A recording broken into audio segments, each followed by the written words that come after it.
गुरु की आवाज कहानी में आपका स्वागत है। मायाजाल एक रहस्यमयी हिंदी कहानी। गांव रुद्रपुर के बाहर एक पुराना खंडहर था, जिसके बारे में कहा जाता था कि वहां मायाजाल बिछा हुआ है। जिसने भी वहां जाने की कोशिश की, वह या तो लौट कर नहीं आया या फिर पागल हो गया। एक रहस्यमयी प्रस्ताव। एक दिन अर्जुन, जो एक खोजी पत्रकार था, इस रहस्य को उजागर करने के लिए गांव में आया। उसने सुना था कि खंडहर में छुपा कोई अदृश्य शक्ति लोगों को अपने जाल में फंसा लेती है। गांव के बुजुर्गों ने उसे चेतावनी दी, लेकिन अर्जुन जिद पर अड़ा रहा। रात के अंधेरे में वह अकेला खंडहर की ओर बढ़ा। जैसे ही उसने मुख्य द्वार पार किया, उसे लगा कि समय थम गया है। दीवारों पर अजीब सी आकृतियां उभरने लगीं और हवा में कोई अनजाना मंत्र गूंजने लगा। माया जाल में फंसा। अर्जुन को सामने एक सुंदर स्त्री दिखी, जिसने सुनहरे वस्त्र पहन रखे थे। उसने अर्जुन से कहा, तुम यहाँ क्यों आए हो? अर्जुन ने साहस जुटाकर कहा, मैं इस रहस्य को उजागर करना चाहता हूँ। स्त्री मुस्कुराई और बोली, अगर तुमने यह राज जान लिया तो तुम इस मायाजाल का हिस्सा बन जाओगे।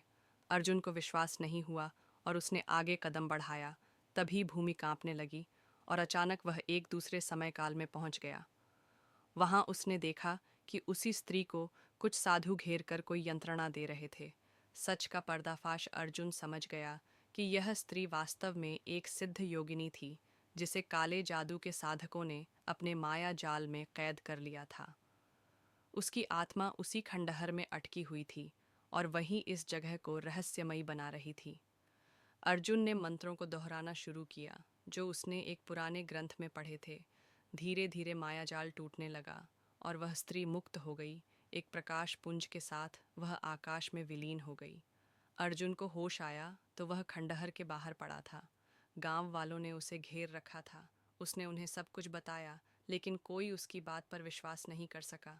लेकिन उस दिन के बाद खंडहर के भीतर कोई अजीब घटना नहीं घटी।